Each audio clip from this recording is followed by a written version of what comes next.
नमस्कार मेरी प्यारी लॉयल फैमिली, मैं हूं आपका दोस्त मनीष और स्वागत है आपका आपके अपने चैनल राज की बात पर। दोस्तों, आज की कहानी कोई साधारण डरावनी दास्तान नहीं है, बल्कि एक ऐसी रहस्यमयी यात्रा जहां आत्मा, प्रेम, श्राप और मुक्ति सभी एक दूसरे में उलझ जाते हैं।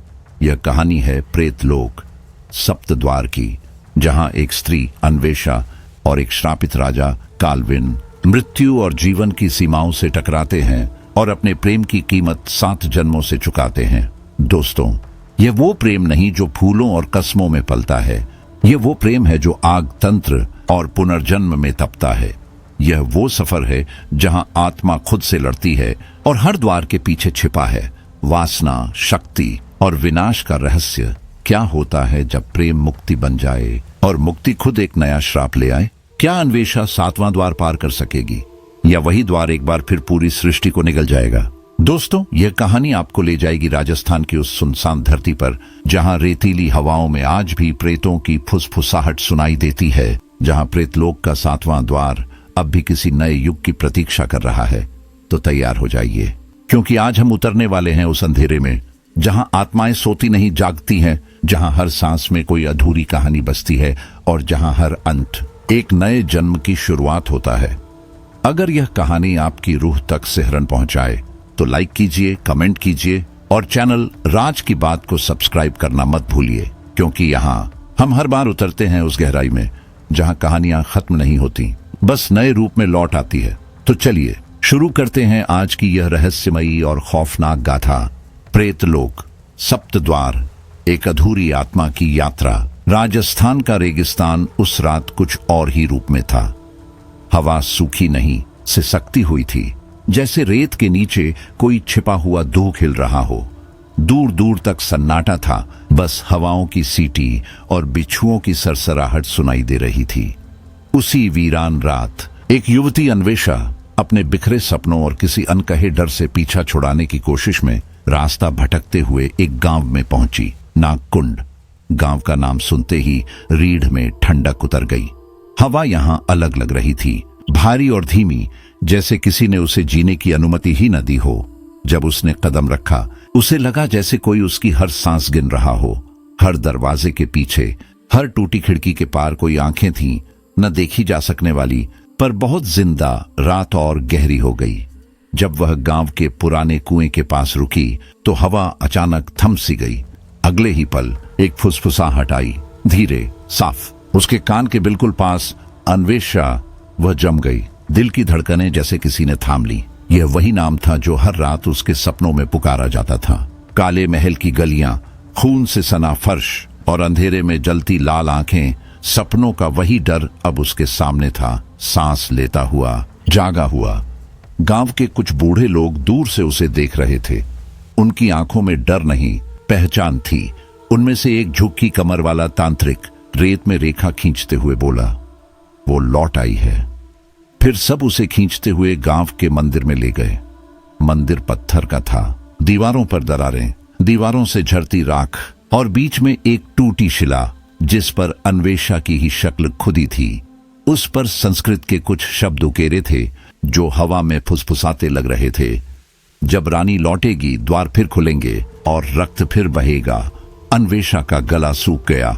मैं कौन हूं? उसने बमुश्किल कहा। किसी ने जवाब नहीं दिया। सबकी आंखों में वही सवाल था। अगले दिन वह जंगल के किनारे एक झोपड़ी तक पहुंची जहां एक बूढ़ा तांत्रिक रहता था, आरशी अत्री। उसकी आंखें बुझी नहीं थीं, उनमें 100 जन्मों की थकान थी। उसने बिना देखे कहा, आ गई तू, बहुत देर कर दी। अन्वेषा चौंक गई। आप मुझे जानते हैं? वह हंसा, धीरे, भारी आवाज में। जानता नहीं, याद रखता हूं। तू साधारण नहीं, तू प्रेतलोक की रानी थी, प्रेतराज काल्विन की वधू, जिसने मृत्यु को चुनौती दी थी, समय को मोड़ा था। उसी अपराध का श्राप तुझ पर है और अब वो श्राप तुझे खींच लाया है। उसके शब्द हवा में गूंजे जैसे किसी ने पुराने बंधन फिर खोल दिए हों। उसी रात गांव में एक युवती ने खुदकुशी कर ली। मरने से पहले उसने चीखते हुए कहा, रानी लौट आई है, अब द्वार खुलेंगे। सुबह तक गांव कांपने लगा था। मंदिरों में तांत्रिक जमा हो गए, मंत्रों की गूंज बढ़ने लगी। सब जानते थे कुछ बहुत पुराना, बहुत डरावना फिर से जाग रहा था। रात को एक विशेष अनुष्ठान रखा गया। मंदिर के बीच अन्वेषा बैठी थी, दिया जल रहे थे, हवाएं थरथरा रही थीं। जैसे ही तिलक लगाया गया और उसने मंत्र दोहराया, उसकी आंखें उलट गईं, शरीर कांपा और वह जमीन पर गिर पड़ी। भीड़ चीखते हुए भागी, सिर्फ आरशी खड़ा रहा। उसकी आंखों में भय नहीं, स्वीकार था। अन्वेषा अब यहां नहीं थी, उसकी चेतना कहीं और चली गई थी, एक गहराई में जहां अंधकार का कोई अंत नहीं था। उसके सामने काले धुएं की सीढ़ियां उतर रही थीं, जो प्रेतलोक में जाती थीं। चारों ओर सुलगती आत्माएं थीं, बुझी नहीं, बस जलती हुई। वे उसे रानी कहकर पुकार रही थीं, और फिर पहली बार धुंध के पार वह चेहरा दिखा, प्रेतराज कालविन। उसका चेहरा सुंदर था, पर इतनी गहरी भयावहता से भरा कि उसे देखना भी पाप लगे। उसकी आंखें आग की तरह जल रही थीं, होठों पर मुस्कान थी, जो चाहो तो जीवन दे और चाहो तो मौत। अन्वेषा के भीतर कुछ टूट गया, या शायद कुछ जाग गया। एक भूला हुआ स्पर्श, एक अजीब खिंचाव। उसकी आत्मा ने पहचाना, यह प्रेम नहीं, यह वह बंधन था जो देह से नहीं, श्राप से जुड़ा था। उधर गांव में चीजें बदलने लगीं। मंदिर की मूर्तियां अपने आप कांपने लगीं। कुएं का पानी लाल पड़ गया। रात को लोगों के कानों में कालविन का नाम गूंजता, औरतों के सपनों में एक छाया आती। सुबह उनके शरीर पर नीले निशान होते, जैसे किसी ने पकड़ कर रखा हो। कुछ ने कहा, यह प्रेम नहीं, राक्षसी आकर्षण है। कुछ ने कहा, यह आत्माओं की पुकार है। और कुछ औरतें डर में भी एक अजीब सुख महसूस करती, जैसे कोई अदृश्य ताकत उन्हें भीतर से पुकार रही हो। अन्वेषा अब समझ चुकी थी, उसका यहां लौटना कोई संयोग नहीं, एक पुनरावृत्ति थी।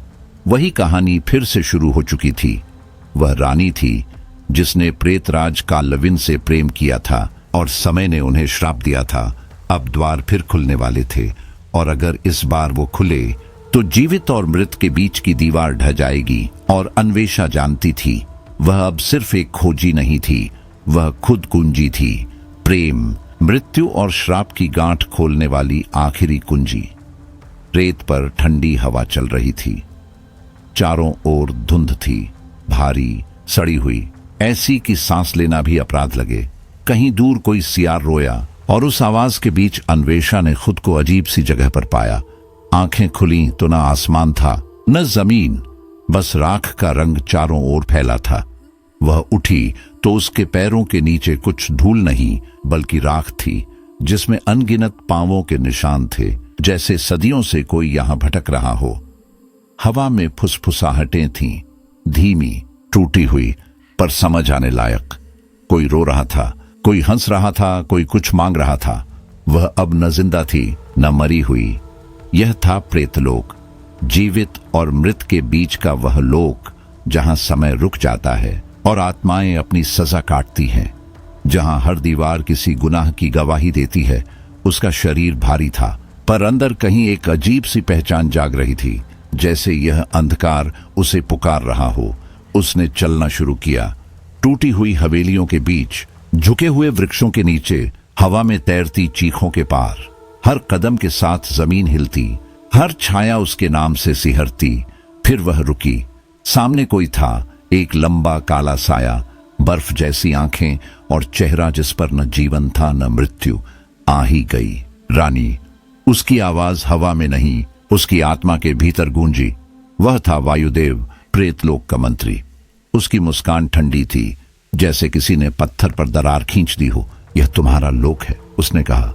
यहाँ 7 द्वार हैं। हर द्वार तुम्हारी आत्मा का एक हिस्सा खोलता है, सच्चाई, गुनाह और भविष्य का। लेकिन हर द्वार या तो तुम्हें मार देगा या जगा देगा। अन्वेषा ने सांस रोकी, उसके होंठ कांपे, पर आवाज नहीं निकली।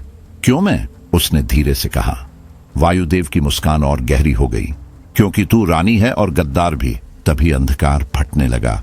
दूर कहीं से भारी कदमों की गूंज उठी। हवा की लहरें थम गईं। अन्वेषा की रूह ने पहचान लिया, प्रेतराज कालविन। वह धीरे धीरे आगे बढ़ा। उसके लंबे केश हवा में लहराए और आंखें लाल चमकी। उसका चेहरा सुंदर था, पर उस सुंदरता में ऐसा भय था कि देखने वाला सांस रोक ले। शरीर किसी इंसान का था, पर उस पर एक अजीब दैवी चमक थी। मानो आग और अंधकार दोनों साथ जन्मे हों। जैसे ही उसकी निगाहें अन्वेषा से मिली, वक्त रुक गया। एक झटके में यादें लौटी, रेशमी चादरें, महल की रातें, एक राजा का स्पर्श और एक स्त्री का समर्पण। फिर रक्त, चीखें, धोखा, और अब वही आंखें उसके सामने थीं, गुस्से से जलती हुई, फिर भी चाह से भरी हुई। काल्लविन रुका।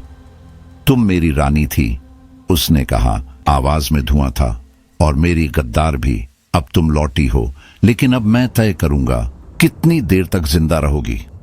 अन्वेषा का गला सूख गया, पर वह पीछे नहीं हटी।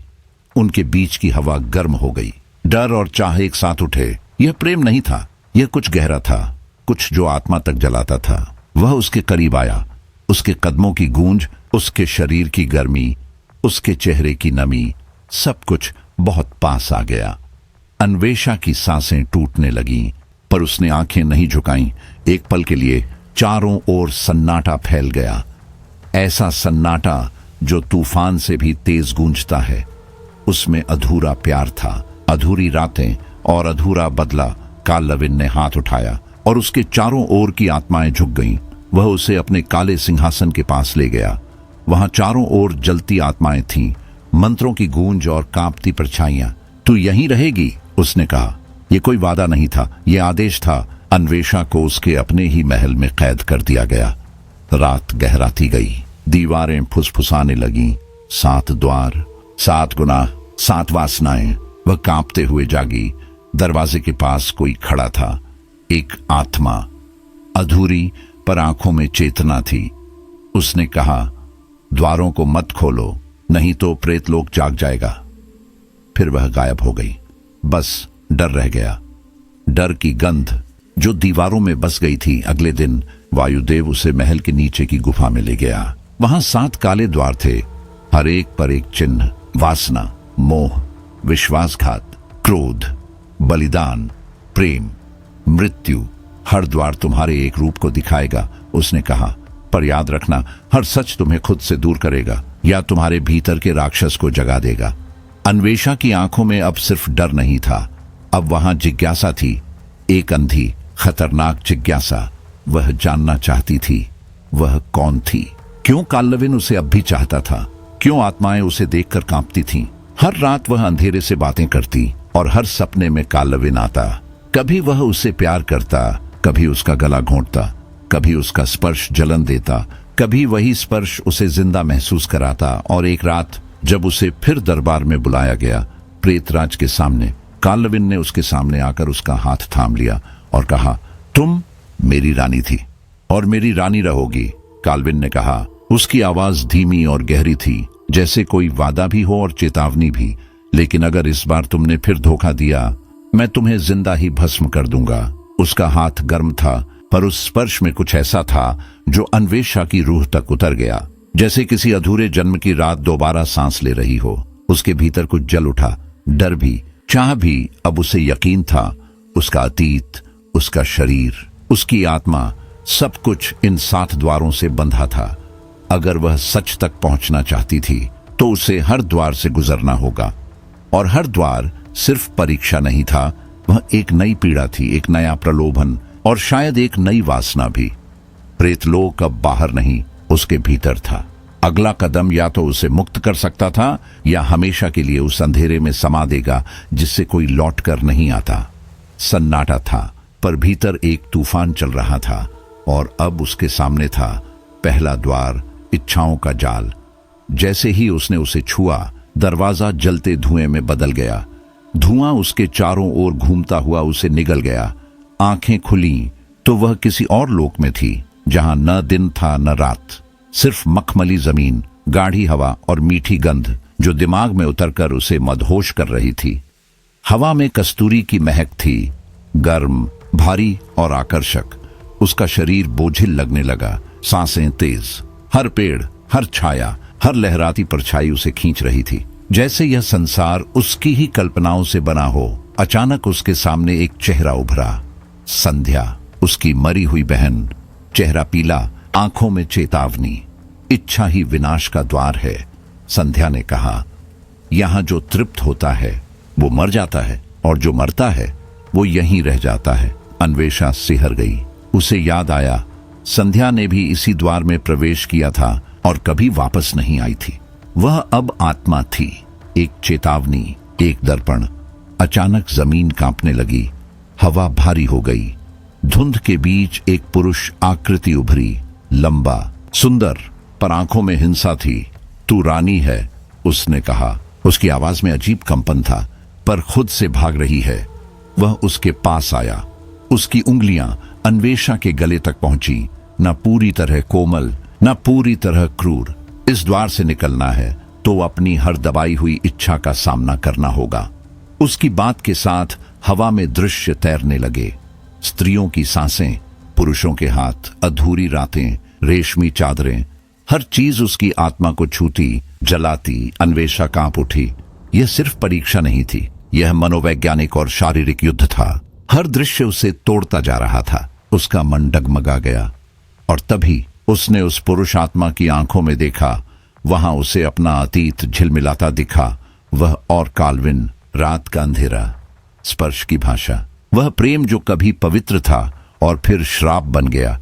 अचानक सब कुछ धुंधला हो गया। उसकी हथेली में जलन उठी, तीखी, जलती हुई।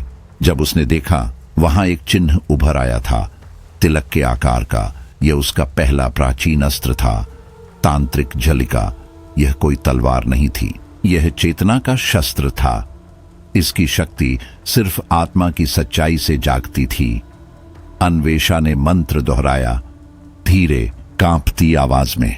जलिका उसके चारों ओर घूमी और एक ऊर्जा जाल बन गई। वह पुरुष आत्मा अचानक तिलमिला उठा। उसका चेहरा विकृत हो गया, आवाज बदल गई।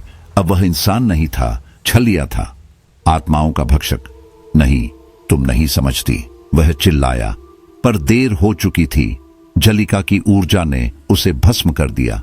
उसकी चीख गूंजती रही जब तक वह राख में नहीं बदल गया। पर उसी पल अन्वेषा की चेतना डगमगाई और वह जमीन पर गिर पड़ी। जब उसकी आंखें खुली, वह फिर से काल्विन के कक्ष में थी। हवा में लोबान की गंध थी। मोमबत्तियां बुझती बुझती जल रही थीं। काल्विन उसके पास आया, धीरे से झुका और उसके बालों को पीछे किया। हर द्वार तुम्हें तोड़ेगा, थोड़ा थोड़ा, उसने फुसफुसाया। और जब तुम बचोगी, तुम वही नहीं रहोगी। उसकी आंखों में कोई डर नहीं था, बस एक मोहक यकीन, जैसे वह जानता हो अन्वेषा जितनी टूटेगी उतनी उसकी होगी। वह कुछ कहने ही वाली थी कि दरबार की दूर की दीवारों से एक गूंज उठी, गहरी, भारी और डोलती हुई। एक अंधेरे मंत्र की आवाज। वह थी वायुदेव की। वह अब एक छिपे हुए कक्ष में था। दीपक जल रहे थे, रक्त से सना चक्र जमीन पर बना था और वायुदेव बीच में बैठा था, आंखें बंद, होंठ हिल रहे थे। उसके मंत्र सिर्फ शब्द नहीं थे, वे चाल थे, एक ऐसा छल जो प्रेतलोक की किस्मत बदलने वाला था। दूसरे द्वार के सामने खड़ी अन्वेषा को नहीं पता था कि वह अब अपनी यात्रा अकेले तय नहीं कर रही। पहला द्वार सिर्फ उसकी इच्छाओं की परीक्षा नहीं था, वह किसी और की बनाई हुई योजना की पहली चाल थी। अब दूसरा द्वार उसे बुला रहा था, धीरे, जैसे कोई अदृश्य आवाज उसके भीतर से उठ रही हो। इस बार डर कम था और जुनून ज्यादा। अब वह जान चुकी थी कि वह सिर्फ रानी नहीं, वह शक्ति है। वह आग जो जागी तो सब कुछ बदल देगी। प्रेम, आत्मा, यहां तक कि मृत्यु भी। दूसरे द्वार की सीढ़ियां ठंडी थीं, लेकिन उनमें एक अजीब गर्मी थी, ऐसी जो रूह तक जलन पहुंचाती है। यह था पश्चाताप का द्वार। जैसे ही वह भीतर गई, उसके सामने अंधकार का एक समंदर खुल गया। न आसमान था, न किनारा, बस शून्य, और उस शून्य में तैरती आवाजें। हर आवाज एक याद थी, हर याद एक चीख। वह चीखें उसकी थीं, उसके ही पिछले जन्मों की। उसने देखा एक खून से सना मंदिर, एक टूटी प्रतिज्ञा, एक प्रेम जो धोखे में बदल गया, और अंतहीन विश्वासघात।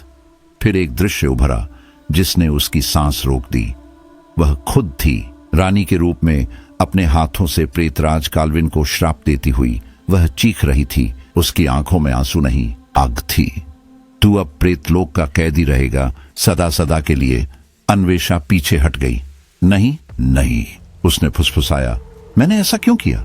पर जवाब धुंध में था, जैसे कोई और उसकी आत्मा में छिपा था। जो यह सब करवाता रहा था वह एक अंधेरी गुफा में पहुंची। दीवारें धीरे धीरे जलने लगीं और फिर उन लपटों में से आत्माएं निकलने लगीं। असंख्य, विकल, क्रोधित, वे उसके चारों ओर घूमने लगीं और एक साथ चिल्लाईं, तूने हमें जलाया, तूने हमें श्राप दिया, तूने हमें त्यागा। उनमें से एक चेहरा अलग हुआ। वह था आदित्य, उसका पूर्व प्रेमी, जिसे उसने किसी अनुष्ठान में बलिदान किया था। उसकी आंखों में क्रोध नहीं था, बस एक थकी हुई पीड़ा थी।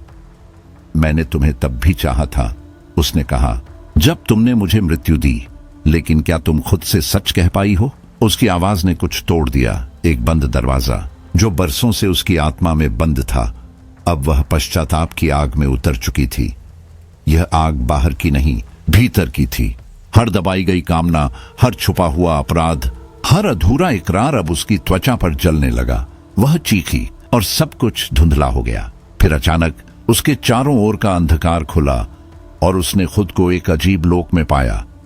यह कोई साधारण स्थान नहीं था, यह तांत्रिक लोक था, अर्धनग्न आकृतियों से भरा, जहां देह और आत्मा की सीमाएं मिट चुकी थीं। जमीन रेशम की थी, हवा में गाढ़े मंत्र तैर रहे थे और सैकड़ों तांत्रिक पुरुष स्त्रियां ध्यान में बैठे थे। उनकी आंखें एक साथ खुली, सभी अन्वेषा को देखने लगे जैसे वह कोई बलि हो। परीक्षा शुरू हो चुकी थी। हर नजर उसे नंगा कर रही थी, शरीर से नहीं, आत्मा से। वह मानसिक रूप से टूटने लगी। उसके भीतर का हर अपराध, हर अधूरा प्रेम, हर विश्वासघात अब उसके सामने खड़ा था। उसने महसूस किया कि कामना पाप नहीं होती, लेकिन जब उसका इस्तेमाल सत्ता या प्रतिशोध के लिए किया जाए तब वह आत्मा को जला देती है। वह भागी उन आंखों से, उन हाथों से जो उसकी आत्मा को पढ़ रहे थे। हर कदम पर एक परत खुलती गई। वह कभी प्रेमिका बनी, कभी रानी, कभी गद्दार और कभी बस एक औरत जो खुद से डरती थी। दूसरा द्वार उसकी हर पहचान को भस्म कर रहा था और जब वह गिरने ही वाली थी तब एक तेज रोशनी फटी। काल्विन वहां था। वह उसके पास आया और उसे थाम लिया। उसका चेहरा कठोर था पर आंखों में अजीब सी करुणा थी। तू फिर वही बन रही है, उसने कहा, वही जिससे मैं डरता हूं। उसके शब्दों में भय था पर प्रेम भी। उसने उसे उठाया, जैसे कोई रक्षक नहीं बल्कि कोई शापित प्रेमी जिसने अपना अंत पहले से देख लिया हो। अन्वेषा ने उसकी ओर देखा। हम दोनों, उसने फुसफुसाया। क्या हम बस प्रेमी हैं? काल्विन ने उसकी आंखों में झांका। नहीं, उसने कहा, हम दो परछाइयां हैं, एक ही शक्ति की जो खुद को ढूंढ रही है। दूसरा द्वार धीरे धीरे बंद हो गया। उसकी राख हवा में तैर रही थी, लेकिन राख में आग अब भी जल रही थी, नई, तेज और गहरी। प्रेतलोक कांप रहा था और कहीं गहराई में वायुदेव फिर किसी रहस्यमयी दीक्षा की तैयारी कर रहा था। एक ऐसा अनुष्ठान जो अगले द्वार को खोलेगा। कहते हैं तीसरा द्वार आत्मा को नहीं, शरीर को मिटा देता है। और अब अन्वेषा जानती थी, आग बाहर नहीं, अब उसके भीतर थी। तीसरा द्वार बुला रहा था, प्रेम और पागलपन का द्वार। तीसरे द्वार की दहलीज पर कदम रखते ही अन्वेषा को महसूस हुआ कि इस बार आग उसकी आत्मा को नहीं, उसके दिल को घेरने आई है। द्वार खुलते ही उसके सामने एक मायावी नगरी थी, गुलाबी धूप से नहाई हुई, रेशमी हवा में झूलते फूलों की गलियां जिनमें धीमा संगीत बहता था। यह जगह इतनी खूबसूरत थी कि आंखें उसे छोड़ना नहीं चाहती थीं, पर इतनी परिपूर्ण कि दिल को शक हो। यह नगरी उसके भीतर के सबसे मधुर पर सबसे छलपूर्ण हिस्से से बनी थी। वह हिस्सा जो प्रेम चाहता भी था और उससे डरता भी। सामने प्रेतराज काल्विन खड़ा था, अब किसी राक्षसी राजा के रूप में नहीं बल्कि एक मोहक प्रेमी की तरह। उसकी आंखों में आग नहीं, गहराई थी। उसका स्पर्श सर्द नहीं, गर्म था, जैसे लंबी रात के बाद पहली सुबह की धूप। देखो, उसने मुस्कुराकर कहा, ये वही दुनिया है जो मैंने तुम्हारी यादों से बनाई है। यहाँ कोई श्राप नहीं, कोई दर्द नहीं, बस हम हैं। वह बोली नहीं, उसकी सांसें उसके शब्दों के बीच खो गईं। धीरे धीरे वह इस मायावी सौंदर्य में डूबने लगी। यहाँ कोई भय नहीं था, कोई द्वंद्व नहीं, बस अधूरी प्रेम कहानी की मीठी गूंज जो पूरे वातावरण में घुली हुई थी। रातें संगीत से भरी थीं, दिन प्रेम के आलिंगन से। वह और काल्विन एक दूसरे में ऐसे घुलते गए जैसे दो अधूरी आत्माएं अपने शेष को पा रही हों। उसने कहा, यह वही दुनिया है रानी, जहां तुम कभी टूटी नहीं। ये तुम्हारा सच्चा घर है। वह उसके सीने से लगी और पल भर को उसे यकीन हुआ कि शायद यही सच्चाई है, शायद यही मुक्ति। लेकिन धीरे धीरे दरारें दिखने लगीं। हर दिन वही गीत बजता, वही दृश्य दोहराए जाते। हर आत्मा, हर चेहरा मुस्कुराता, पर उनकी मुस्कान में जीवन नहीं था। वे एक ही मंत्र दोहराती, यहीं रह जा, यहीं बस जा। अन्वेषा ने उनकी आंखों में झांका। वहां कोई शांति नहीं थी, बस कैद का उजाला था। तभी उसे समझ आया, यह नगरी प्रेम नहीं, जाल है। काल लविन की मोहब्बत का पिंजरा, जहां वह उसे हमेशा के लिए कैद रखना चाहता था, एक स्मृति की तरह, एक गुड़िया की तरह जो कभी बूढ़ी नहीं होती, कभी विद्रोह नहीं करती। उसके भीतर कुछ टूटा। यह प्रेम नहीं, उसने खुद से कहा, यह पागलपन है। काल लविन उसके पास आया, उसकी उंगलियां उसके गालों को छू गईं। यहीं रहो, उसने कहा, यहां कोई तुम्हें चोट नहीं देगा, पर मैं खुद को खो दूंगी। उसने जवाब दिया। उसकी आवाज धीमी थी, लेकिन भीतर तूफान था। मैं रानी हूं, काल लविन, वह बोली, और रानी कभी पिंजरे में नहीं रहती, even if it's made of love. काल लविन की आंखें नम हुई।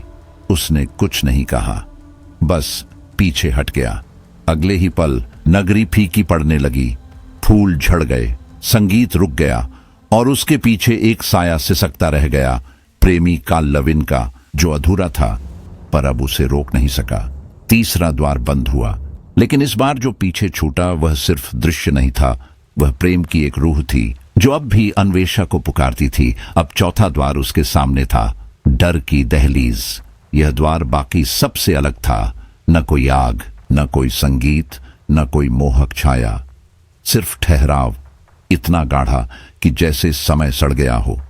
जैसे ही उसने कदम रखा, उसके चारों ओर एक विकृत जंगल उभरा। पेड़ उल्टे लटके हुए थे, उनकी जड़ें आसमान में झूल रही थीं। जमीन सड़ी हुई मांस जैसी थी, जिस पर चलते ही उसके कदम धंसे जा रहे थे। हवा में सड़न की गंध थी, और हर झोंके में किसी की चीख खुली हुई थी। हर छाया उसकी तरफ झपटती, हर पत्ता उसके डर को पहचानता। यह जगह किसी और दुनिया की नहीं थी, यह उसके भीतर के उस हिस्से की थी जहां वह कभी झांकने की हिम्मत नहीं करती थी। वह चलते चलते एक सुनसान झील के पास पहुंची। पानी काला था, लेकिन उसकी सतह आईने जैसी थी। उसने झांका और वहां दिखा उसका बचपन। वह छोटी अन्वेषा थी, अपनी मां की ठंडी देह के पास बैठी, उसकी उंगलियां छूते हुए, समझने की कोशिश करती हुई कि मौत क्या होती है। वह वही क्षण था जब उसके भीतर एक स्थायी साया बस गया था। वह डर जो उसके हर जन्म का हिस्सा बन गया। झील से धुंध उठी और उसमें से विकृत आत्माएं उभरी, चेहरे बिना मांस के, आंखें खोखली, आवाजें घिसी हुई। वे उसके चारों ओर घूमने लगी। तू डरती है, वे बोली, तू भागती है, तू कभी पूरी नहीं हो सकती। उनकी आवाजें झील की गहराई में गूंज उठीं, और हर गूंज उसके पिछले द्वारों की शक्ति को निगलती जा रही थी। वह घुटनों पर गिर गई, उसकी सांसें टूट रही थीं, और पहली बार अन्वेषा को महसूस हुआ, यह डर किसी बाहरी अंधेरे का नहीं था, यह उसी के भीतर था। अब अगला द्वार उसे वहीं ले जाने वाला था जहां वह सबसे ज्यादा घायल थी, जहां रानी नहीं, बस एक मानव स्त्री बची थी। रात की हवा भारी थी, जैसे प्रेतलोक खुद सांस रोके खड़ा हो। झील के उस पार धुंध की तहों में से एक आवाज फटी, पहले फुसफुसाहट, फिर आकार। वह था वायुदेव। अब वह इंसानी रूप में नहीं, बल्कि अन्वेषा की परछाई बन चुका था। हर हरकत उसकी नकल करती, हर सांस उसके साथ चलती। उसकी आवाज बदल गई थी, पर शब्द वही थे जो आत्मा के भीतर घुस जाते हैं। क्या तू वाकई जीवित है? उसने कहा। आवाज हवा में नहीं, उसकी हड्डियों में गूंजी। क्या तुझे लगता है कि तूने प्रेतराज को कभी पाया, या यह सब बस तेरी रची हुई प्यास है, एक भ्रम? अन्वेषा ने पीछे मुड़कर देखा। वहां सिर्फ धुंध थी, पर उसकी आंखों के सामने काल्विन की छवि उभर आई। राख बनती हुई देह, आंखें बुझती हुई, एक प्रेम जो शायद कभी था ही नहीं। नहीं, वह फुसफुसाई, वह सच था। मैंने उसे छुआ था, मैंने उसकी सांस महसूस की थी। वायुदेव की हंसी ठंडी और खोखली थी। या शायद तूने यह सब खुद बनाया? उसकी आवाज हर पेड़, हर परछाई से टकराई। क्योंकि तू प्यार नहीं चाहती थी, तू देवत्व चाहती थी। उसके शब्द जैसे सुई की तरह उसकी चेतना में चुभते गए। वह घुटनों पर बैठ गई, सिर झुकाया, आंखों से आंसू गिरे। क्या मैं सिर्फ एक कल्पना हूं? वह बुदबुदाई। जंगल और गहरा हो गया। अंधेरा अब उसकी त्वचा में घुसने लगा था। हवा में चीखें गूंजी, धीमी पर तीखी, और अचानक उसे यकीन हो गया, शायद काल्विन कभी था ही नहीं, या अगर था तो अब नहीं है। उसके भीतर कुछ टूट गया। वह बच्ची बन गई थी, डरी हुई, अकेली, उस ठंडी झील के किनारे बैठी जिसने पहली बार उसकी मां की मौत दिखाई थी। उसने चीखा, कोई है, मुझे बाहर निकालो। पर कोई जवाब नहीं आया, बस झाड़ियों में हिलती छायाएं और सड़न की गंध। तभी उसके भीतर से एक हल्की पर गूंजती आवाज उठी, डर को हराने के लिए भागना नहीं, उसे देखना पड़ता है। उसने धीरे से आंखें खोली। होंठ कांप रहे थे, लेकिन उसने मंत्र बोलना शुरू किया, एक प्राचीन तांत्रिक शब्द जो उसकी आत्मा की गहराई से निकला था। आवाज धीमी थी, पर हर अक्षर कंपन पैदा कर रहा था। मंत्र की गूंज बढ़ी, हवा कांपी, आत्माएं चिल्लाने लगीं, जैसे किसी ने उनके भीतर की बेड़ियां तोड़ दी हों। जंगल कांप उठा, अंधेरा पीछे हटने लगा, धीरे, जैसे पर्दा सरक रहा हो। और फिर पहली बार रोशनी भीतर उतरी, द्वार खुला, अन्वेषा बाहर निकली, पर उसके चेहरे पर विजय नहीं थी, सिर्फ एक सफेद सन्नाटा। उसकी आंखें खुली थीं, पर उनमें एक गहराई थी, थकी हुई, जागी हुई। वह हल्के से बोली, अब मैं डर से नहीं भागूंगी, उसे देखूंगी आंखों में आंखें डालकर। चौथा द्वार पार हो चुका था। वह अब टूटी हुई थी, पर पहली बार असली थी। प्रेतलोक की हवाएं और भारी हो गईं। हर दीवार पर जैसे उसके कदमों की गूंज दर्ज हो गई, क्योंकि अब वह रानी नहीं, प्रलय की कुंजी बन चुकी थी। वायुदेव अब छाया नहीं था, वह काल्विन के सिंहासन के पीछे खड़ा था, मुस्कुराता हुआ। अपनी अगली चाल के इंतजार में दरबार की हवा बदल गई थी। अब उसमें सिर्फ जादू नहीं, साजिश थी, लालच, डर और सत्ता की गंध। रातों में वायुदेव आत्माओं से गुप्त बैठकों में मिलता। दीपक बुझा दिए जाते, पर्दे गिरा दिए जाते, और वह फुसफुसाता, अन्वेषा रानी नहीं, विध्वंस है। अगर 7वां द्वार खुला तो प्रेतलोक खत्म हो जाएगा। धीरे धीरे कुछ आत्माएं उसकी बातों से सहमत होने लगीं। उन्होंने देखा था, अन्वेषा के आने के बाद पत्थर पिघलने लगे, मंत्र विकृत होने लगे, और नींद में आत्माएं चिल्लाने लगीं। वायुदेव कहता, काल्विन कमजोर पड़ गया है, अब नया राजा चाहिए। उसकी आंखों में आग थी, पर वह आग प्रेम की नहीं, सत्ता की थी। इधर अन्वेषा और काल्विन के बीच का रिश्ता टूटने लगा था। जहां कभी एक स्पर्श आग बन जाता था, वहां अब ठंडा सन्नाटा था। काल्विन ने उसे खुलेआम दरबार में निगरानी में रखने का आदेश दिया था। हर कदम पर कोई छाया उसकी चाल गिनती, हर शब्द किसी के कानों में जा गिरता। एक रात जब दोनों आमने सामने हुए, तूफान उठ खड़ा हुआ। अन्वेषा ने उसकी आंखों में देखते हुए कहा, क्या तू मुझे चाहता है, या बस मेरे जरिए अपने श्राप से मुक्त होना चाहता है? काल्विन चुप रहा, पर उसकी मुट्ठियां कस गईं। उसने धीमे स्वर में कहा, तू नहीं समझेगी, क्योंकि तू आजाद है और मैं बंधा हुआ। उसकी आवाज में प्रेम नहीं था, बस थकान थी, एक राजा की थकान जो अपने दिल और अपने सिंहासन के बीच फंस गया था। अन्वेषा की निगाहें ठंडी हो गईं। उसके भीतर अब एक और डर जाग चुका था। क्या वह सच में अपनी आत्मा की खोज कर रही थी, या किसी और की योजना का हिस्सा बन गई थी? क्या यह द्वार उसकी मुक्ति थे, या किसी और की कुंजी खोलने का रास्ता? उस रात जब वह महल की छत पर अकेली खड़ी थी, नीचे प्रेतलोक की झील चमक रही थी, आसमान में आत्माएं बह रही थीं, और कहीं दूर वायुदेव हंस रहा था। अब अगला द्वार बुला रहा था, वह जो प्रेम, राजनीति और मृत्यु को एक कर देने वाला था। छत पर रात की हवा ठंडी थी, लेकिन भीतर कुछ उबल रहा था, एक बेचैनी, एक अनकही चेतावनी। अन्वेषा झील की ओर देख रही थी, जब धुंध के बीच से एक आकृति उभरी, अधूरी, थकी हुई, पर उसके भीतर ऐसी शक्ति थी कि हवा ठहर गई। वह कोई सामान्य आत्मा नहीं थी, उसकी उपस्थिति में एक पुरानी अग्नि की आंच थी। वह धीरे से बोली, अगर 7वां द्वार खुला तो प्रेतलोक जल उठेगा और तू भी उसमें राख बन जाएगी। तू किसी के हाथ की रानी नहीं, किसी प्राचीन भविष्यवाणी का बीज है। अन्वेषा कुछ पूछ पाती, इससे पहले ही आत्मा की देह लपटों में बदल गई, एक तेज सुनहरी आग में, और फिर गायब हो गई। हवा में बस राख की गंध रह गई और एक गहरा सन्नाटा। उस रात की बेचैनी अब भी उसके भीतर थी। जब अगली सुबह दरबार में हाहाकार मच गया, एक प्रमुख रक्षक आत्मा जो अन्वेषा के द्वारों की रक्षा पर नियुक्त थी, निर्ममता से मारी गई थी। उसका शरीर बर्फ सा ठंडा था और छाती पर अजीब चिन्ह उकेरे थे, जैसे किसी ने मंत्रों से उसकी आत्मा को जला डाला हो। काल्विन का चेहरा पत्थर बन गया। वायुदेव की आंखों में एक धीमी संतुष्ट मुस्कान तैर गई और अन्वेषा, उसकी रूह पहली बार सच में कांप उठी। उसे महसूस हुआ कि खेल अब गहरा हो चुका था। यह अब सिर्फ आत्मा की परीक्षा नहीं थी, यह सत्ता, प्रेम और शाप के बीच का युद्ध बन चुका था। हर कोई चाल चल रहा था और वह अन्वेषा अब केंद्र थी, एक ऐसी कुंजी जो या तो प्रेतलोक को मुक्त करेगी या उसे सदा के लिए भस्म कर देगी। जब पांचवां द्वार खुला तो उसके चारों ओर गर्म और सुगंधित हवा फैल गई। एक तांत्रिक संसार उसके सामने था, देहलोक, वह स्थान जहां आत्मा की परीक्षा देह के माध्यम से ली जाती थी। हवा में चंदन, रक्त और गाढ़ी वासना की महक थी। जमीन पर लाल रंग के मंडल बने थे जिनमें नग्न शरीर तप में लीन थे, कुछ कांपते, कुछ मुस्कुराते, कुछ बिल्कुल शांत। हर स्वर, हर सांस, हर मंत्र जैसे किसी गुप्त इच्छा को छू रहा था। यही था देहलोक, जहां काम और तप, सुख और भय एक दूसरे में घुलते थे। वहीं केंद्र में खड़ा था एक तांत्रिक, मास्टर काष्ठव। उसका शरीर तपस्या से तपकर पत्थर जैसा कठोर था, पर आंखों में किसी भोगी की जलती हुई चमक थी।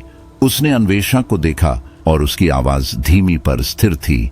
यहाँ देह ना तो पाप है ना पुण्य, यह साधन है आत्मा को हिलाने का।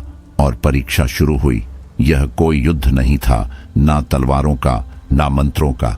यह परीक्षा थी स्पर्श की, उत्तेजना की, पीड़ा और नियंत्रण की। हर मंत्र के साथ हवा बदलती, हर सांस में लहर दौड़ती। उसका शरीर प्रतिक्रिया देता, उसकी चेतना डगमगाती। सुख और पीड़ा अब दो अलग चीजें नहीं रहीं, दोनों एक हो गए, जैसे धूप और छांव का मिलन। काष्ठव ने कहा, या तो पूर्ण समर्पण कर या पूर्ण नियंत्रण। आधे रास्ते की आत्मा भटक जाती है। वह उसे उसके भीतर की परतों तक खींचने लगा। शर्म, अस्वीकार, पिछली जन्मों की वासनाएं सब सतह पर आने लगीं। हर बार जब वह टूटने लगी, कहीं भीतर से एक नया साहस उगता।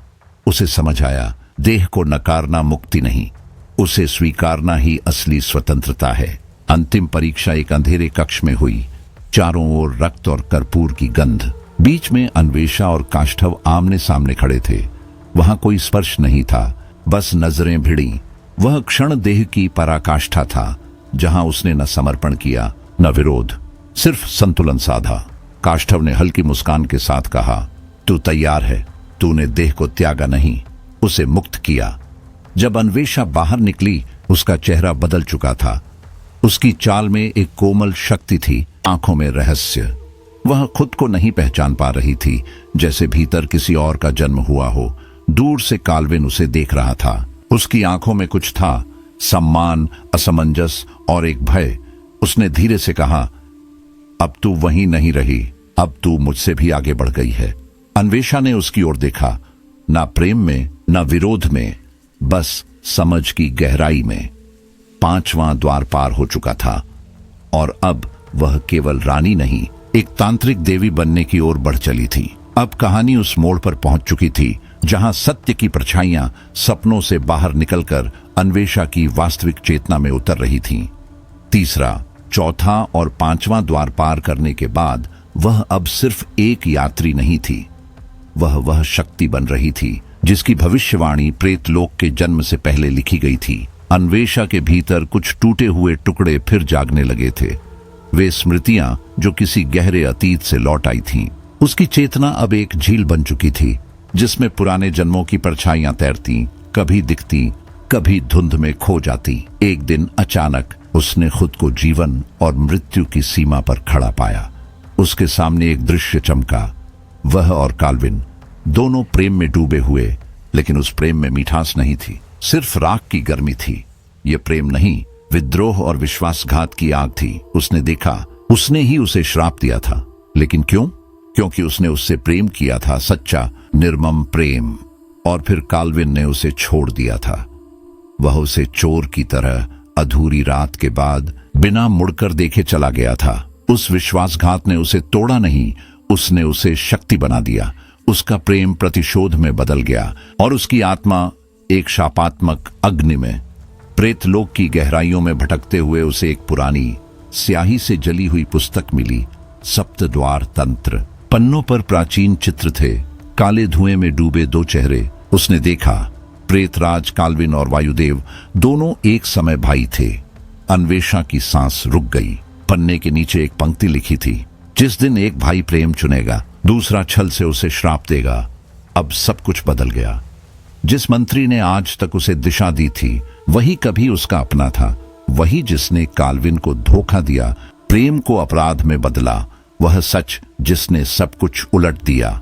वायुदेव ने ही उस दिन प्रेतराज को कैद किया था, जबकि काल्विन उसकी रक्षा कर रहा था। यह जानकर उसके भीतर बवंडर उठ गया। क्या फिर से उसका विश्वास टूटा था? क्या वह हमेशा दूसरों के खेल में मोहरा ही रहेगी? उस रात काल्विन उसके सामने आया। हवा में धुआं था, दियों की लौ कांप रही थी। अगर मैं तेरा श्राप हूं, काल्विन ने कहा, तो क्या तू उस श्राप से मुक्ति चाहती है या मुझसे? उसकी आवाज में न गुस्सा था, न प्रेम, सिर्फ एक थकान थी जो सदियों की यातना से निकली थी। अन्वेषा ने उसकी आंखों में देखा। वहां अब वह दीवानगी नहीं थी, बस एक गहरी टूटन जो दोनों में बराबर थी। वह कुछ कहने ही वाली थी कि उसकी नजर फिर उस ग्रंथ पर गई, सप्तद्वार तंत्र, जिसके आखिरी पन्ने पर कुछ लिखा था। 7वां द्वार अश्विन यज्ञ से बंधा है, जहां बलि से मुक्ति और मुक्ति से विनाश जन्म लेता है। उसके सीने में ठंड उतर गई। यह यज्ञ प्रेतलोक का अंत भी हो सकता था, या फिर उस और काल्विन के प्रेम को अमर कर सकता था। इधर वायुदेव अब पूरी तरह खुल चुका था। वह रातों में आत्माओं के गुप्त गुटों से मिलता, दरबार के पर्दों के पीछे मंत्रों की गूंज होती। उसने द्वारों की शक्तियों को अपने पक्ष में मोड़ना शुरू कर दिया था।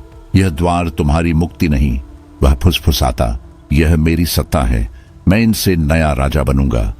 दरबार अब 2 हिस्सों में बंट चुका था, एक काल्विन और अन्वेषा के साथ और दूसरा वायुदेव के साथ, जो प्रेम नहीं सिंहासन चाहता था। अंधकार के बीच एक क्षण आया, शांति का, जैसे युद्ध से पहले का सन्नाटा।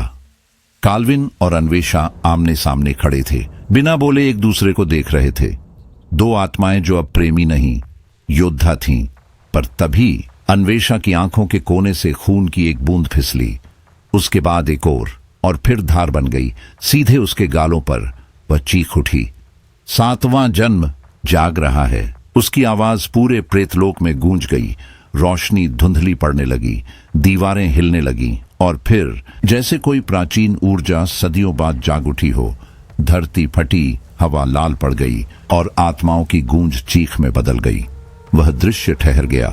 एक स्त्री जो अपने भीतर से रक्त से जन्मा सत्य महसूस कर रही थी। उसकी आत्मा अब स्थिर नहीं थी, वह 2 लोकों में एक साथ जल रही थी। अगला द्वार अब पास था, 6ठा द्वार, आत्मा की दरार। यह द्वार किसी और जगह का नहीं था, यह उसके भीतर था।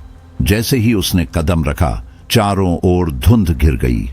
टूटे हुए आईने खड़े थे, हर एक में उसका अलग रूप। कहीं वह प्रेमिका थी, मुलायम, समर्पित। कहीं वह योद्धा थी, आग से भरी, आंखों में युद्ध का तेज। कहीं वह रानी थी, गर्वीली, शांत, पर भीतर से टूटी हुई। और कहीं वह हत्यारी, ठंडी, निर्विकार, जिसने अपने ही प्रेम को श्राप दिया था। आईनों में उसके ये सारे रूप जिंदा थे, हिलते, सांस लेते, उसकी ओर झुकते। फिर उनमें से एक ने कहा, क्या तू वाकई खुद को जानती है? उस सवाल ने उसके दिल को चीर दिया। हर रूप उसके पुराने पापों की याद दिलाने लगा। वह रात जब उसने काल्विन को छोड़ा था, वह क्षण जब उसने प्रेम को श्राप में बदला, वह पल जब उसने खुद को खो दिया था।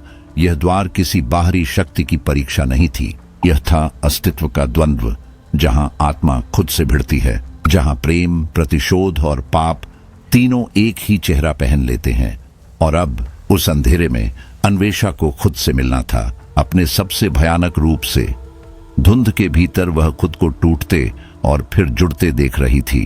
हर आईना अब दरक चुका था, हर टुकड़ा उसके सामने जीवित था।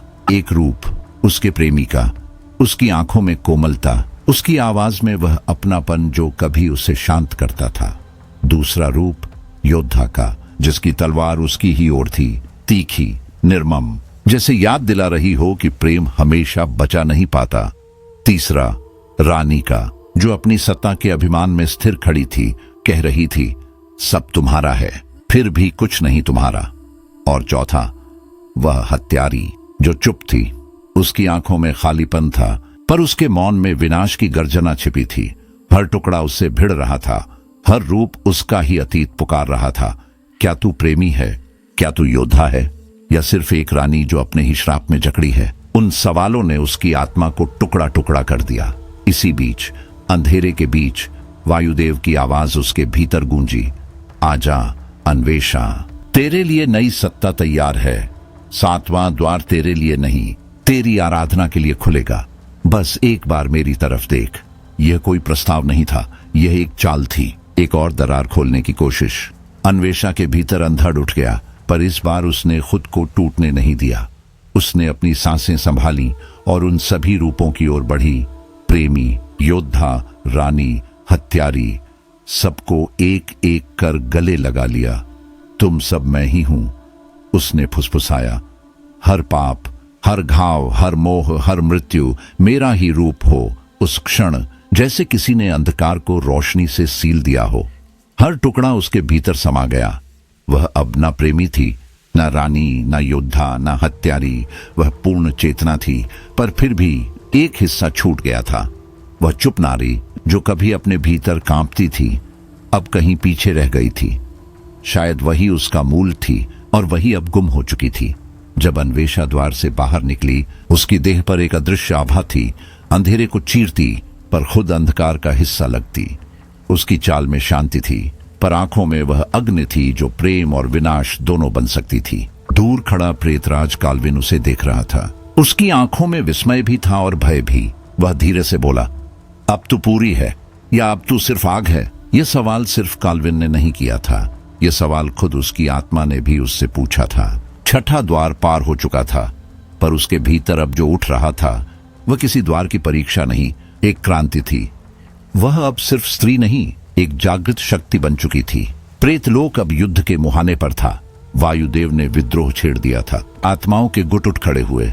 पुराना लोक 2 हिस्सों में बंट गया। एक ओर काल्विन और अन्वेषा, दूसरी ओर वायुदेव और उसके अनुयायी। अन्वेषा ने अब आत्मा की गहराई में उतरकर 6ठा द्वार पार किया था। वह पहले से कहीं ज्यादा शक्तिशाली थी, लेकिन उसका एक हिस्सा अब भी अधूरा था, जैसे कोई गीत जिसे बीच में ही छोड़ दिया गया हो। रात में युद्ध की शुरुआत से पहले काल्विन और अन्वेषा आमने सामने हुए। कक्ष में केवल दीपक की लौ थी और उनके बीच भारी मौन। काल्विन ने धीरे से कहा, मैं तुम्हें चाहता हूं अन्वेषा, तुम्हारे बिना मैं नहीं रह सकता। उसकी आवाज में वह पहली बार था, न राजसी ठंडापन, न अभिमान, बस एक मनुष्य का स्वीकार। अन्वेषा ने उसकी आंखों में देखा। मैं भी तुमसे प्रेम करती हूं, उसने कहा, लेकिन यह प्रेम अब हमें बचा नहीं पाएगा। यह लड़ाई हमें दूर कर देगी। उनके शब्दों के बीच एक मौन चुंबन था, क्षणिक पर अमर। और उसी क्षण बाहर युद्ध का शंख बजा। प्रेतलोक की धरती कांप उठी। आत्माएं गिरने लगीं। उनके शरीर अब मांस नहीं, ऊर्जा के खंडों में बिखरते जा रहे थे। यह अब किसी सिंहासन की लड़ाई नहीं थी, यह अस्तित्व की रक्षा का युद्ध था, जहां आत्मा का स्वरूप ही दांव पर था। अन्वेषा ने एक प्राचीन तांत्रिक कला सीखी थी, मंत्रास्त्र। ऐसा मंत्र जो आत्मा के आयामों को मोड़ सकता था, समय और चेतना को झुका सकता था। उसने अभ्यास शुरू किया। हर मंत्र के साथ उसकी उंगलियों से प्रकाश की डोरें निकलती, जो प्रेतलोक की ऊर्जा को हिलाती। जब उसने पहली बार उसे पूरी शक्ति से बोला, तो पूरी धरती कांप उठी। दीवारों में दरारें पड़ी, आसमान का रंग बदल गया। वायुदेव ने भी अपनी चाल चली। उसने एक रहस्यमयी स्त्री आत्मा को जगाया। वह खुद को शाप वाली कहती थी। उसकी आंखों में वासना और घृणा का विकराल मिश्रण था। वह कभी अन्वेषा की सहचरी थी। प्रेम में, अपराध में और विश्वासघात में उसकी हंसी गूंज उठी। मैं पुनर्जन्म नहीं, प्रतिशोध हूं। वायुदेव मुस्कुराया। तो अब शुरू हो जाए, उसने कहा, और उसी क्षण प्रेतलोक पर एक अदृश्य तूफान छा गया। जहां हवा में प्रेम की गंध थी, वहीं अब युद्ध की गंध थी। शाप वाली की मोहक छाया अन्वेषा को खींच रही थी और दूसरी ओर युद्ध की चीखें उसे डरा रही थीं। प्रेम और शक्ति के बीच संतुलन डगमगा गया। प्रेतलोक अब किसी जलते सागर जैसा था। हर लहर किसी की आत्मा को निगलने को तैयार। मध्य रात्रि थी। अन्वेषा अकेली मंदिर के द्वार पर खड़ी थी। चारों ओर धुंध और राख। हवा में धीमे मंत्र तैर रहे थे। अज्ञात पर पहचाने हुए उसे अपने भीतर कुछ हिलता महसूस हुआ। एक हल्की स्पंदन, जैसे कोई बंद द्वार भीतर से खुलने की कोशिश कर रहा हो। उसकी सांस तेज हुई। गले में कसाव, सिर में ध्वनि की लहरें उठीं और फिर 7वां द्वार उसके भीतर खुलने लगा। हवा में गूंजने लगे वे प्राचीन मंत्र जिनकी भाषा अब कोई नहीं जानता था। चारों ओर की रोशनी झिलमिलाने लगी, जैसे किसी गहरे अतीत ने फिर से आंखें खोल दी हों। युद्ध, प्रेम, प्रतिशोध और नियति सब एक ही बिंदु पर सिमटने लगे थे। और अब प्रेत लोक का समय रुकने वाला था। 7वां द्वार जाग रहा था। वह रात एक पराजय की नहीं, एक उत्पत्ति की तैयारी की थी। आसमान स्थिर था, पर धरती कांप रही थी। अन्वेषा की आत्मा अब आग की तरह जल रही थी, नीली, गूढ़ और अनियंत्रित। प्रेतलोक की दीवारें थरथरा रही थीं, जैसे किसी प्राचीन तांत्रिक अनुष्ठान की धड़कनें हवा में गूंज उठी हों। यह थी वह घड़ी 60वें द्वार की, जिसे संहार का स्रोत कहा जाता था। अन्वेषा जान चुकी थी, यह द्वार कहीं बाहर नहीं था, यह उसके भीतर था, उसकी आत्मा के सबसे गहरे केंद्र में, जहां भय, प्रेम, पाप और मुक्ति एक साथ सांस लेते थे। जैसे ही उसने मंत्र फुसफुसाए, हवा भारी हो गई। चारों ओर धुंध में लपटें उठी। धरती कांपी और मृत देवियां, पुराने राजा, भूली आत्माएं सब जागने लगी। उनकी आंखों में वह चेतना थी जो सहस्राब्दियों से सोई हुई थी। अन्वेषा की दृष्टि धुंधली होने लगी। उसके सामने उसके 7 जन्मों की झलकियां खुलने लगीं। हर जन्म में प्रेम, विश्वासघात, वासना, बलिदान और अपमान की वही पुनरावृत्ति। हर बार वह प्रेम में डूबी, हर बार वह टूटी, हर बार वह पुनर्जन्म लेकर फिर लौटी। एक अधूरी रूह जो हर युग में किसी अग्नि की खोज में भटकती रही। उसने देखा, वह कभी एक साध्वी थी, कभी रानी, कभी एक पतित आत्मा, कभी वह स्त्री जो देवता से प्रेम कर बैठी थी और उसी प्रेम ने उसे शाप बना दिया। इन जन्मों की त्रासदी अब उसके भीतर पिघल रही थी। हर पीड़ा, हर मोह, हर धोखा अब एक ही चेतना में बदल गया। वह चेतना जो या तो उसे संहारक बना सकती थी या सृष्टिकर्ता। हवा स्थिर हुई, फिर एक गर्जना हुई, वायुदेव की। वह प्रतीक्षा नहीं कर रहा था, उसने अपना अंतिम आक्रमण शुरू किया। खोल अन्वेषा, उसकी आवाज आकाश में गूंजी। खोल और मुझे तेरे भीतर उतरने दे, तेरी शक्ति मेरी होगी। धुएं, रक्त और तांत्रिक मंत्रों के बीच भयानक युद्ध छिड़ गया। प्रेतलोक की धरती फट गई। श्राप वाली और अनेक राक्षसी आत्माएं प्रकट हुईं। उनके शरीर स्त्री थे, पर शक्ति प्राचीन, भयावह और अनियंत्रित। वे चीखती, मंत्र बोलती, वासना और क्रोध के मिश्रण से लड़ती। प्रेतलोक अब सिर्फ युद्ध भूमि नहीं था, यह किसी पुरानी लैंगिक सत्ता के पुनर्जन्म जैसा लग रहा था, जहां हर आत्मा शक्ति बनना चाहती थी, हर छाया देवी बनना चाहती थी। इसी बीच अन्वेषा के भीतर कुछ जागा। एक छाया नहीं, एक देवी। उसकी आंखें अब लाल नहीं, नीली अग्नि से चमक रही थीं। शुद्ध चेतना और विनाश का संगम। उस अग्नि की लहरों से चारों ओर के स्तंभ जो टूट गए थे फिर से खड़े होने लगे। हवा में ऊर्जा घूमने लगी। कुछ जल रही थी, कुछ जन्म ले रही थी। वह अब विनाश नहीं कर रही थी, वह संतुलन साध रही थी। उसने 7वां द्वार खोला, पर बाहर नहीं। उसने उसे अपने भीतर खोलकर फिर बंद कर दिया। वह जान चुकी थी, संहार का अर्थ नाश नहीं होता, वह पुनर्जन्म है। उसने शक्ति के वृत्त को रोका, उसकी दिशा पलटी और प्रेतलोक की डूबती आत्माओं को संतुलन दिया। अब वह अकेली स्त्री नहीं थी, वह एक प्राचीन देवी की मूर्ति थी, क्षमा और चेतना की देवी। उसने विनाश को चुना नहीं, अर्थ को चुना। वह अब शिवा की छाया थी, अर्धनारीश्वर का जीवित स्वरूप, जहां प्रेम, मृत्यु, श्राप और आत्मा का द्वंद्व मिट गया था, पर युद्ध अब भी चल रहा था। प्रेतलोक आग में घिर चुका था, आकाश काले रक्त से भीगा था, जमीन तंत्रिक जीवों की टकराहट से कांप रही थी। अन्वेषा और प्रेतराज अब दुश्मन नहीं थे, वे एक साथ खड़े थे, दो आधे सूर्य जो अब पूर्ण चक्र में बदल गए थे। उनकी शक्ति का संगम हवा में कंपन पैदा कर रहा था। वह क्षण आया जब समय भी झुक गया। उनके बीच कोई वचन नहीं, कोई श्राप नहीं, सिर्फ मिलन, देह का नहीं आत्मा का मिलन।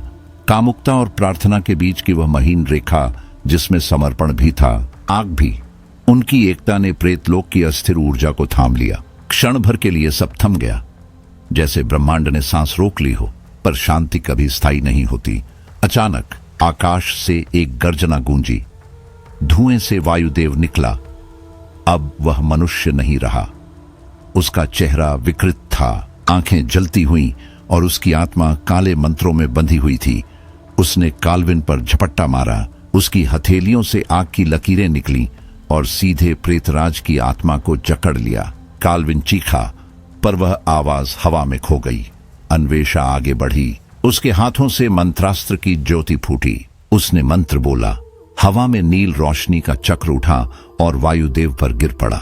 वायुदेव की चेतना टूट गई, एक चीख, एक विस्फोट और फिर बस धुआं। पर वह मरा नहीं, वह साया बनकर भाग गया नरक द्वार की ओर। पीछे छोड़ गया राख, विनाश और अधूरी वासना। अन्वेषा ने पीछे देखा, प्रेत लोक अब फिर से सिहर रहा था।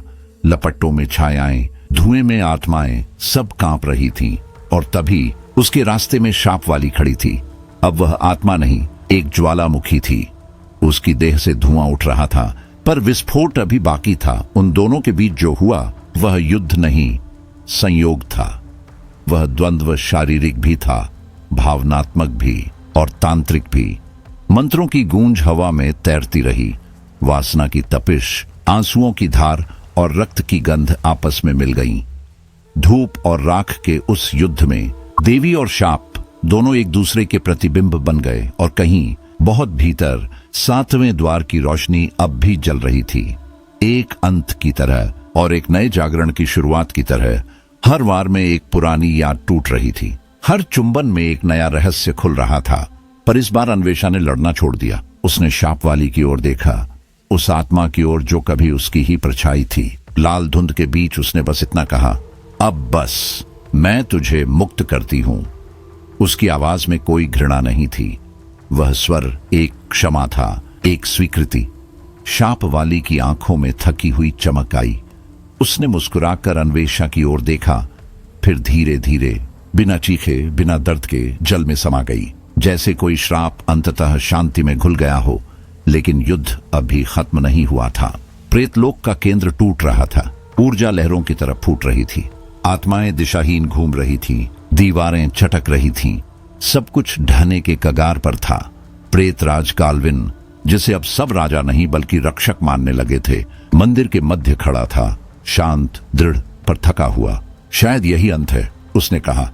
कभी कभी बचाने के लिए खुद को मिटाना पड़ता है। उसने अपनी आत्मा को अग्नि में झोंकने के लिए हाथ बढ़ाया, पर उसी क्षण अन्वेषा ने उसका हाथ पकड़ लिया। उसकी उंगलियां उसकी हथेली में ठंडे जल की तरह उतर गईं।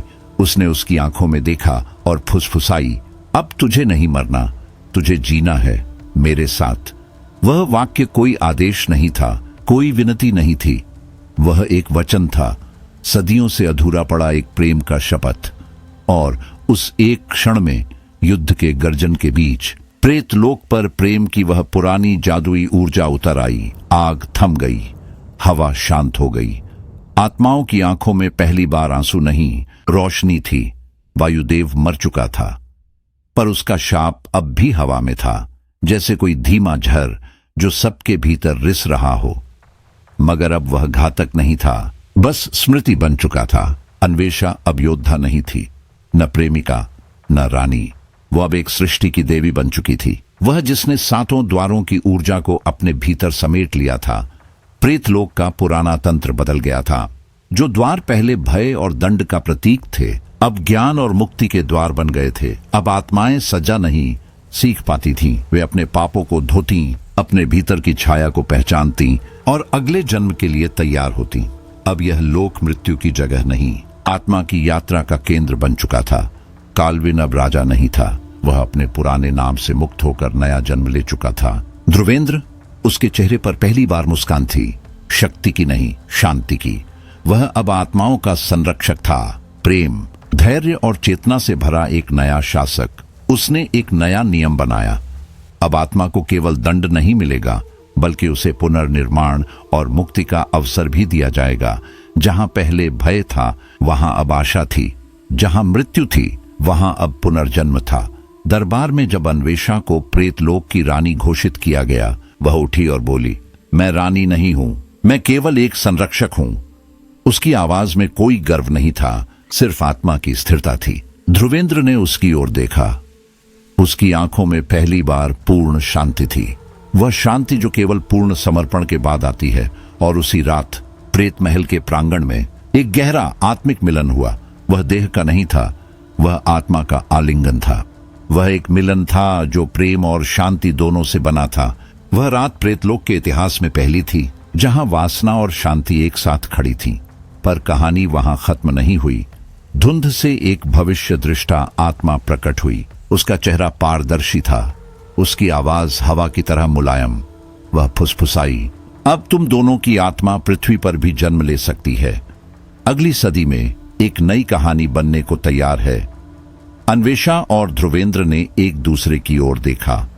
उनकी आंखों में कोई भय नहीं था, सिर्फ मुस्कान थी, जैसे उन्होंने मृत्यु के पार जीवन को पहली बार छू लिया हो।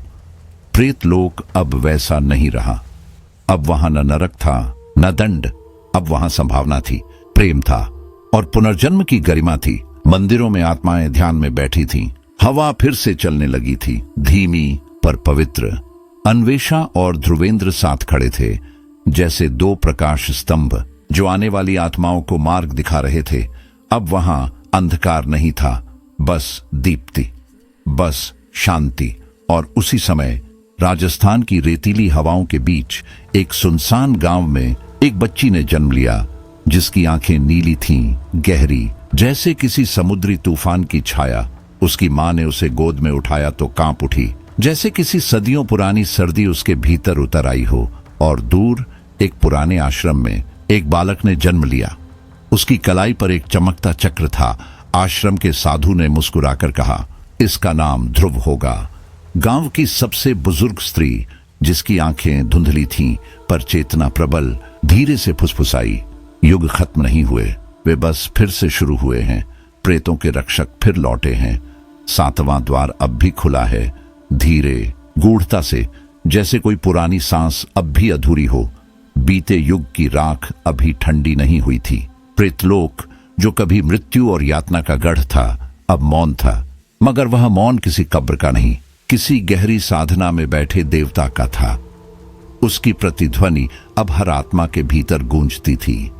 ध्यान में, सपनों में और उन क्षणों में जब इंसान खुद से टकराता है। अन्वेषा और काल्विन, जिन्होंने मिलकर प्रेतलोक को बदल दिया था, अब किसी दृश्य शरीर में नहीं थे, पर उनकी आत्मा लौट चुकी थी, एक नए युग के लिए, नई परीक्षा के लिए। वो बच्ची, जिसे अब लोग नीरा कहते थे, जन्म से ही अजीब थी। उसकी नीली आंखों में ऐसा गहरापन था, जैसे किसी समुद्री तूफान का शांत केंद्र। वह अक्सर रातों में जागती, पसीने से भीगी हुई। मैंने फिर देखा, वही महल, वही द्वार, जलते चेहरे। उसकी मां डर जाती, पर नीरा की निगाहें जैसे किसी और युग को देख रही होती। दूसरी ओर एक पुराने आश्रम में ध्रुव बड़ा हो रहा था। साधु कहते, यह बालक जन्म से ही मंत्र जानता है। वह जब आंखें बंद करता, उसके चारों ओर हवा झिलमिलाने लगती। कभी वह अचानक कह देता, वे हमें पुकार रहे हैं। कौन? यह कोई नहीं जानता था। जब वे दोनों पहली बार मिले, सिर्फ 5 साल की उम्र में, गांव के मेले में, नीरा ने बिना झिझके उसका हाथ थामा और कहा, तुम फिर मिल गए। ध्रुव ने सिर झुकाया और शांत स्वर में उत्तर दिया, द्वार अब भी खुले हैं। वह संवाद किसी बच्चे की बात नहीं थी, वह पहचान थी, दो पुरानी आत्माओं की मुलाकात। कभी कभी नीरा की आंखों से अचानक खून बहने लगता। डॉक्टर कहते, नसें कमजोर हैं, पर उसकी नानी कहती, यह द्वार का संकेत है। और ध्रुव कभी आधी रात को उठ बैठता। दीवार पर आग की परछाइयां नाचती, वे प्रेत जो उसके चारों ओर फुसफुसाते, अभी शांत मत हो, अभी कर्तव्य बाकी है। वे दोनों अलग अलग स्थानों पर थे, पर उनकी आत्माएं पहले से जुड़ी थीं, किसी अदृश्य संकल्प में जिसे उन्होंने पिछले जन्मों में लिया था। धीरे धीरे पृथ्वी पर प्रेतलोक की रेखाएं फिर उभरने लगीं। मंदिरों से रात में रहस्यमय मंत्र सुनाई देने लगे। कहीं दीवारों पर आत्माओं की परछाइयां जलने लगीं। कहीं रेतीले गांवों में बच्चे बिना सिखाए तांत्रिक शब्द बोलने लगे। विज्ञान कहता सामूहिक भ्रम, पर पुराने योगी जो मौन में जीते हैं जानते थे एक पुराना युद्ध फिर करवट ले रहा है। और अन्वेषा काल्विन की आत्माएं अब नए शरीरों में पृथ्वी पर लौट आई थीं। एक रात नीरा नदी किनारे बैठी थी। हवा में ठंड थी, पर उसका शरीर तप रहा था। ध्रुव पास के टीले से उसे देख रहा था। कहीं दूर झील के ऊपर नीली धुंध उठने लगी, धीरे भारी, और फिर वह धुंध 7वें द्वार की आकृति में बदल गई। वह कोई सपना नहीं था, न कल्पना, वह चेतावनी थी। द्वार अब भी देख रहा था, प्रतीक्षा कर रहा था, और भविष्य की छाया अब उन बच्चों की आत्माओं पर उतर चुकी थी। नीरा ने आंखें बंद की। ध्रुव ने मंत्र फुसफुसाया और हवा में वही पुरानी गूंज फैली। युद्ध खत्म नहीं हुए, बस सोए हैं। यह कहानी समाप्त नहीं होती, ये बस एक और अध्याय की शुरुआत है। प्रेतलोक, आत्माओं का वह पुराना रण क्षेत्र अब फिर से जाग रहा है, और जिन आत्माओं ने कभी उसे बदल दिया था वे अब लौट आए हैं, उसे फिर दिशा देने, फिर संतुलित करने, फिर चेतना के नए युग की नींव रखने। अब जो होगा वह सिर्फ आत्माओं का युद्ध नहीं होगा, वह सृष्टि के संतुलन का संघर्ष होगा, क्योंकि 7वां द्वार अब सोया नहीं है, वह जाग चुका है। हम सभी को देखते हुए, सुनते हुए तैयार खड़ा है।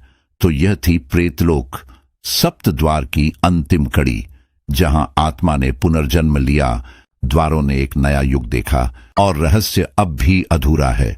क्या आपने कभी वह नीला धुआं देखा है जो रात के किसी मोड़ पर ठहर जाता है? क्या वह सपना जो कल अधूरा था असल में इसी कहानी का हिस्सा था? अगर यह सवाल अब भी आपके भीतर गूंज रहा है तो समझ लीजिए प्रेतलोक का अंत नहीं हुआ, बस एक अध्याय बंद हुआ है। दोस्तों, अगर यह कहानी आपको महसूस हुई, अगर इसकी वासना, तंत्र, प्रेम, रहस्य और खौफ आपकी रगों में उतर आया, तो इस वीडियो को लाइक करें, हमारे चैनल खौफनाक पॉडकास्ट को सब्सक्राइब करें, और नीचे कमेंट में बताएं अगली कहानी आप किस विषय पर सुनना चाहेंगे। और हाँ, इसे अपने उन दोस्तों के साथ जरूर शेयर करें जो रात में हेडफोन लगाकर डर में मुस्कुराते हैं, क्योंकि डरना भी एक कला है और हम उसी के कलाकार हैं।